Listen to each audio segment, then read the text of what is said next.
Halo guys, apa kabar nih? Semoga semua dalam keadaan baik-baik saja. Oke, di playlist Nobar Nongkrong bareng Rizal yang kemarin sudah sempat kita mulai ya. Kali ini agak tampil sedikit berbeda karena nongkrong bareng Rizal kali ini ya pengganti kesibukan saya, hobi saya. Waktu saya menjadi penyiar radio di radio yang saya dirikan ya.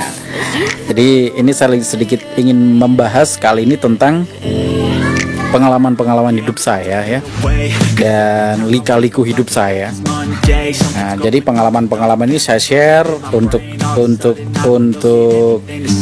ya siapa tahu bermanfaat gitu loh ya. Jadi buat yang penasaran juga bagaimana cerita dan jalan hidup saya, meskipun bisa dibilang apa ya, keadaan hidup saya biasa-biasa saja.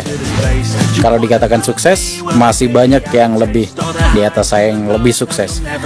Jadi kalau dikatakan bersyukur ya harus bersyukur kan gitu ya.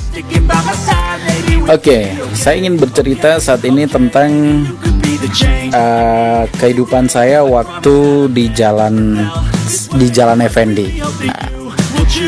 Nah, jadi di Jalan Effendi ini guys, saya kebetulan waktu itu saya mendirikan radio bernama Radio Kepanjen FM, dan waktu itu radio saya sempat terhenti sejenak karena bukan terhenti sejenak, terhenti selamanya kayaknya. Karena ya ada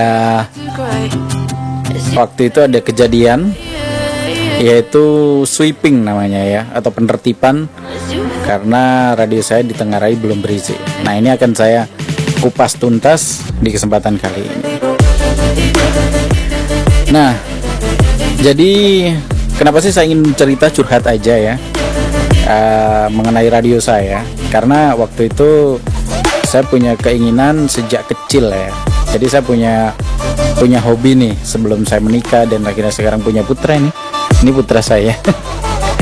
Ini putra saya, namanya Ardi. Sini Ardi. Sini Ardi.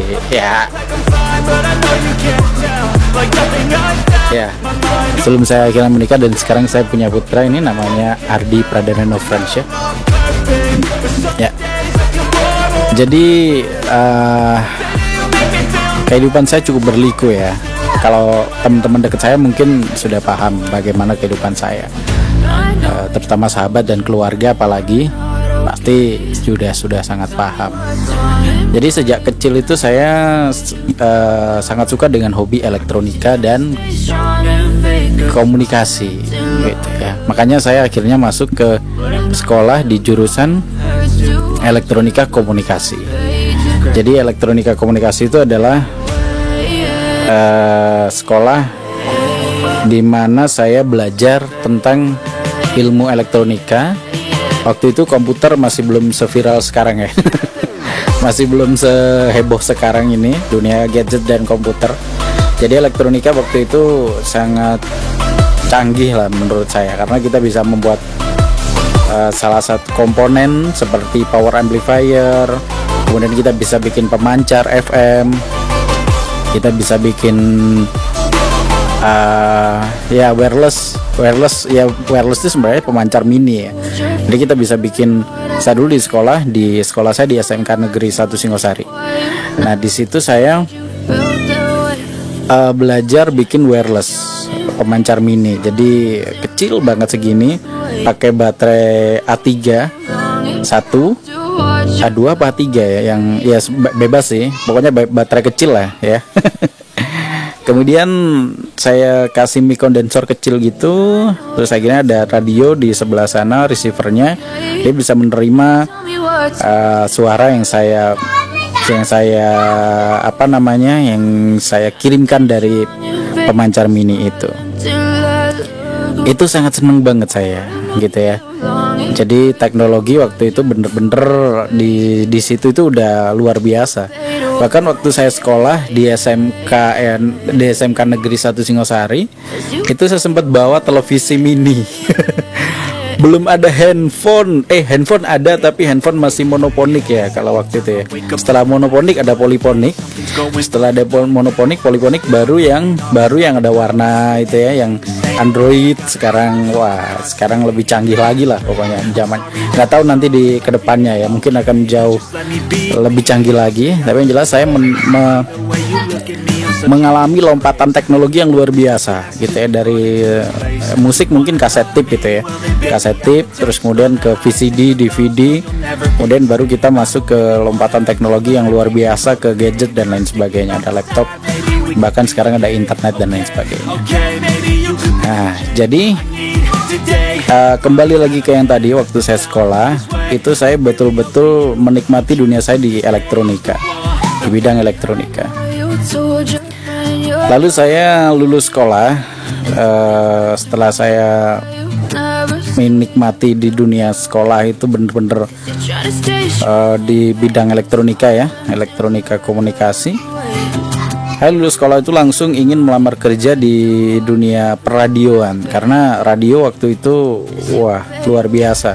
Orang mau request lagu pakai SMS terus dibacain, sewenang banget waktu itu ya, di daerah Kepanjen di saya ya, Kepanjen Kabupaten Malang Jawa Timur. Nah terus pada akhirnya saya kepingin jadi penyiar radio nih, wah karena saya juga pengen lancar ngomong ya, pengen belajar komunikasi yang lebih bener-bener berkomunikasi gitu ya.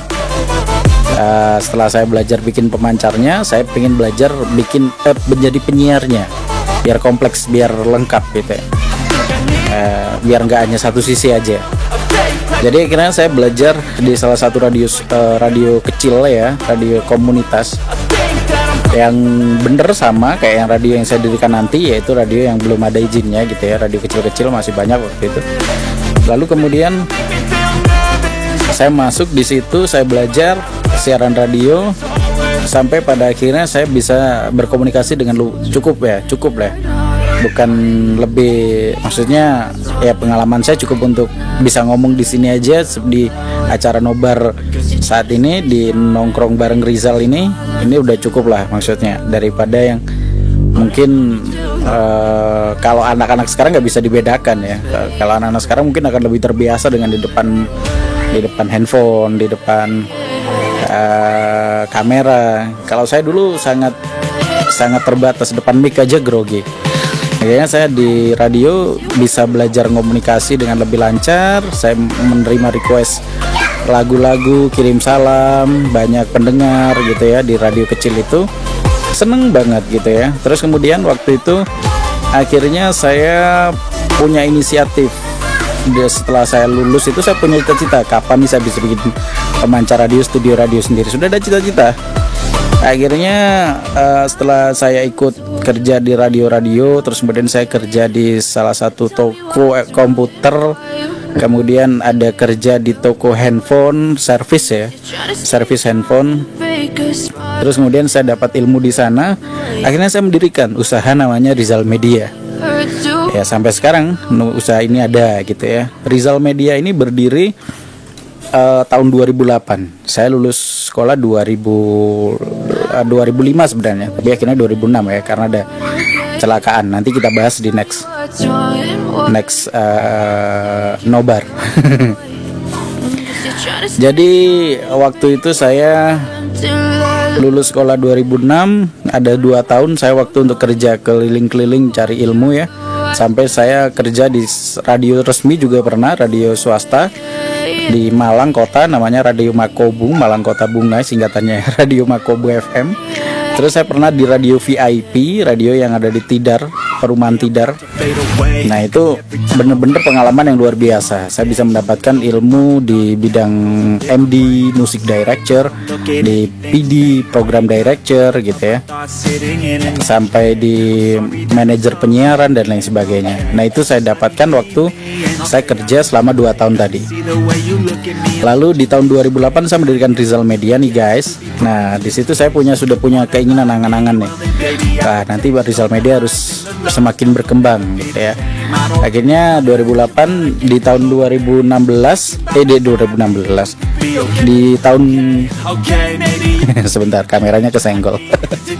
Di tahun 2011, 2 tahun berikutnya saya sewa ruko di Effendi, di Jalan Effendi, Kepanjen dekat pasar. Nah Nah, di situ saya mendirikan Rizal Media lebih luar biasa lagi, lebih besar karena di ruko. Lalu saya isi dengan peralatan komputer di etalase ya, dagangan saya. Kemudian saya juga servis komputer juga, kursus komputer juga, melayani syuting video juga. Pokoknya semua kalian multimedia dan elektronika saya, multimedia dan komputer ya, lebih tepatnya itu saya buka di sana, gitu ya. Karena darah elektronika sudah dari ayah saya pun ingin menerapkan lagi kalian elektronika saya bikin pemancar, dan saya pancarkan radio bernama Radio Kepanjen FM. Waktu itu di Jalan Effendi banyak banget yang dengerin. Saya lihat hampir semua radio yang ada di warung-warung waktu itu dengerin Radio Kepanjen FM, karena lagunya saya setting ya, pagi itu agak ngebeat, agak siang agak mellow, siang banget mellow banget, terus kemudian ke sore agak middle, kemudian ke malam itu maghrib religi, kemudian malam banget mellow lagi. Nah seperti itu terus siklusnya seperti itu. Akhirnya orang-orang terbiasa mendengarkan Radio Kepanjen FM dengan lagu yang macam-macam, dengan ritme irama yang berbeda-beda. Akhirnya banyak banget yang dengerin, dan saya menerima pasang iklan waktu itu 100.000 ya per bulan. Wah murah banget. Jadi usaha atau apapun mau pasang iklan bayar 100.000 per 1 bulan. Kita iklankan selama 1 hari itu 6 kali kalau nggak salah. Nah di situ akhirnya radio ini kena masalah karena dianggap belum berizin. Ya saya melihatnya sih memang sudah banyak radio-radio lain yang nggak berizin juga yang berdiri gitu ya. Tapi memang di situ kalau secara legalitas mungkin saya bener, mungkin secara bener salah maksudnya. Secara legalitas saya salah gitu ya, bener salah maksudnya. Jadi di akhirnya ada sweeping, disita lah gitu ya, pemancar saya karena tidak ada izinnya. Dan saya sempat itu waktu itu di Balai Monitoring Kominfo di Jawa Timur, di Surabaya Jawa Timur ya, di Balmon Kominfo Jawa Timur. Saya sempat bilang ke yang nyita pemancar saya disita nih seharga puluhan juta. Terus kemudian saya bilang, Pak ini ada radio yang lebih besar, saya punya datanya, belum berizin juga, bagaimana menurut Anda gitu ya. Ternyata memang ya nggak ada tanggapan. Ini yang kita fokus radio sampean mas, jangan bawa-bawa radio lain ya, seperti itulah ya. Di tingkat Balmon akhirnya kita kalah. Kenapa? Karena kita nggak punya siapa-siapa, kita nggak punya pengacara, lembaga hukum, dan kita juga legalitas masih belum ya waktu itu memang. Dan kita langsung memproses perizinan ke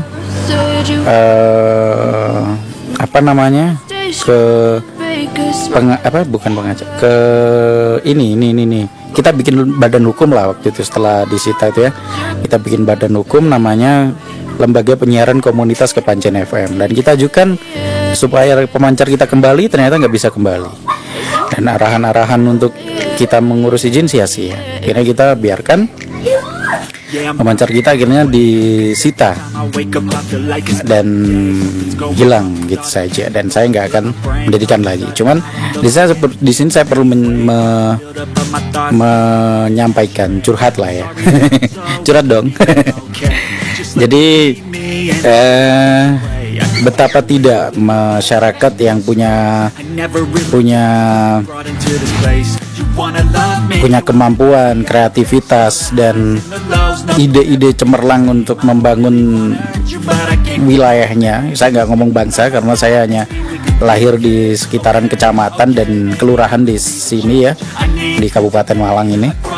Ternyata nggak didukung nih sama pemerintah. Artinya kita nggak dikasih sosialisasi dulu, kita nggak dikasih pendidikan dulu, kita nggak dikasih pembelajaran dulu, didukung, baru kita nanti diarahkan untuk berizin dan lain sebagainya. Ternyata enggak. Jadi sosialisasi itu enggak ada. Tiba-tiba kita langsung disita dan diberhentikan. Saya kira orang-orang yang seperti saya seperti ini ya, banyak yang di sana merasakan mungkin hal yang sama. Mereka akhirnya dijegal oleh kekuatan yang sangat besar, yaitu pemerintah, yang dalam hal ini tidak ada apa ya istilahnya ya, merangkul lah istilahnya seperti itu ya. Pemerintah yang merangkul rakyatnya sebelum akhirnya ditindak dan sebagainya. Tahu ini kriminal yang bukan kriminal banget gitu loh. Artinya apakah ini benar-benar kriminal banget kita mendirikan radio tanpa izin? Sama seperti ketika sekarang ini banyak wifi yang disebarluaskan, dipancar ulangkan atau dibagi-bagi ISP dengan jalan itu belum berizin dan lain sebagainya, dan belum membayar pajak dan lain sebagainya. Apakah separah itu ya? Pemerintah kita tidak memberikan solusi yang lebih solutif, hanya menyalahkan dan memberantas saja, tapi tidak ada solusi yang solutif. Akhirnya masyarakat kita akhirnya kayak diem-dieman aja.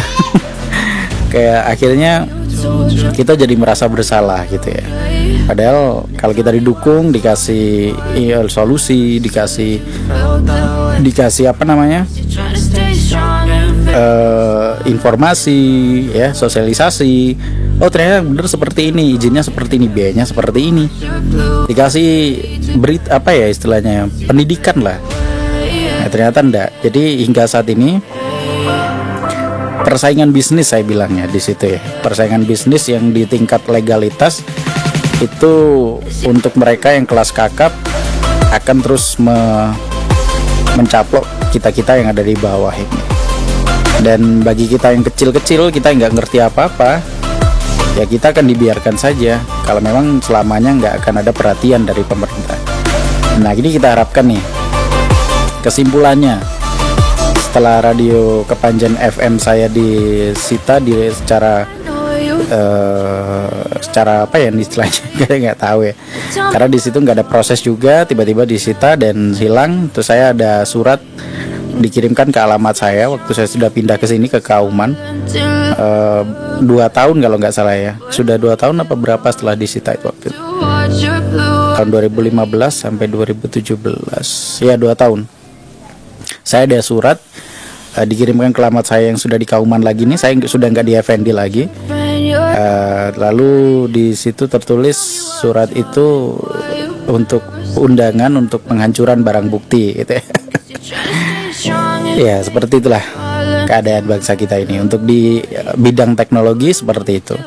Saya nggak tahu di per-YouTubean. Nah per-YouTubean ini kan belum ada undang-undang secara jelas ya, izinnya bagaimana, bikin konten yang bagaimana. Cuman undang-undang ITE sudah ada. Undang-undang ITE sudah ada. Jadi undang-undang ITE ini mungkin kalau kita membicarakan tentang orang lain yang kita bersifat untuk menghancurkan apa namanya, nama atau membuli, pembunuhan karakter, seperti itu, mungkin nantinya akan ada yang lebih jelas, yang akan lebih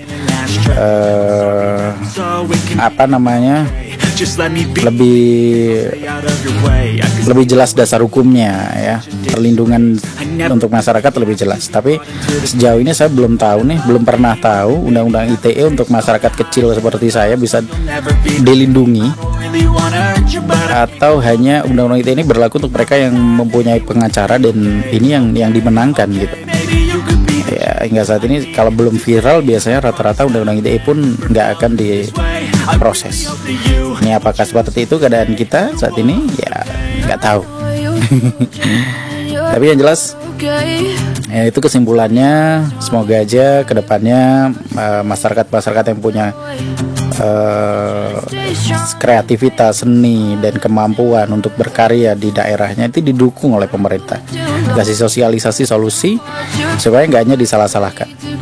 Jadi waktu itu banyak yang tanya, kenapa radio Kepanjen FM berhenti teknologi, padahal ini radio yang sudah mulai ditinggalkan ya, radio ini ya, kok sampai tetap akhirnya diberhentikan oleh pemerintah. Saya bilang ini nggak ada izinnya Pak, kata pemerintah, kita salah. Terus kenapa Mas nggak ngurus izin kemarin? Saya nggak tahu solusi bagaimana caranya. Dan waktu saya ikut apa namanya JRKI itu Jaringan Radio Komunitas Indonesia, itu saya sudah ikut. Jadi saya sudah berusaha untuk menjadi radio yang legal ya. Saya sudah kenal dengan orang-orang JRKI juga, sudah kenal. Tapi pada akhirnya nggak ada apa ya, sosialisasi yang pas gitu loh, yang benar-benar kita dibimbing sebelum akhirnya kita ditertibkan. Beda ya kalau kita ngomong soal SIM sama STNK dan peralatan untuk surat menyurat untuk mengemudi itu kita udah jelas sosialisasinya udah jelas, SIM bikinnya bagaimana. Meskipun ya seperti itulah cara bikin SIM, cuman sosialisasinya udah jelas ya. Tapi kalau untuk izin-izin yang lain, izin kita bikin usaha dan lain sebagainya, yang usahanya kayak teknologi, bikin radio, pemancar dan sebagainya, belum sedetail itu waktu itu ya. Dan ke depan nggak tahu, teknologi akan terus berjalan kan, nggak tahu di bidang teknologi atau apa, bagaimana mereka dilindungi oleh pemerintah kah, atau hanya akan dibunuh karakternya, bukan ya, kalau dibunuh karakternya mereka akan akan terus disalahkan kalau memang nggak tunduk pada pemerintah, tapi belum diberi sosialisasi yang jelas. Nah ini kita harapkan sosialisasi dulu lah, jangan hanya membabat dulu, sosialisasi dulu bagaimana yang bener, caranya bagaimana, biayanya bagaimana. Kalau memang bener-bener bisa ya segera dipermudah, jangan dipersulit. Nah, kalau waktu itu saya benar-benar dipersulit, cari frekuensi aja susah, jadi hanya mereka yang kuat saja yang mampu beli frekuensi di FM ya, waktu itu radio FM. Berapa menit nih? 21 menit. Oke. Ini saya sebenarnya terinspirasi dengan podcastnya Deddy Corbuzier. Nah, di channel saya ini nanti akan ada podcast juga. Nah, buat Anda semua yang ingin ikutan menjadi bintang tamu, ya sama-sama kita ngobrol bareng di sini di Rizal Media, silakan aja langsung kontak saya di nomor WA saya 085 1090 69001. Nah, di situ nanti kita akan janjian, ketemuan, dan kita bisa bikin podcast bareng-bareng. Kalau ada ingin pembahasan yang ingin dibahas di video ini, di Nobar Nongkrong bareng Rizal, Anda bisa request, ketik komentar Anda di video ini atau hubungi saya di WA saya, nanti akan saya bahas. Oke, terima kasih buat semuanya aja yang sudah nonton Nobar Nongkrong bareng Rizal. Saya Rizal Firmansyah, pamit dulu, dan semoga keadilan sosial bagi seluruh rakyat Indonesia benar-benar diterapkan untuk masyarakat Indonesia. Bye-bye.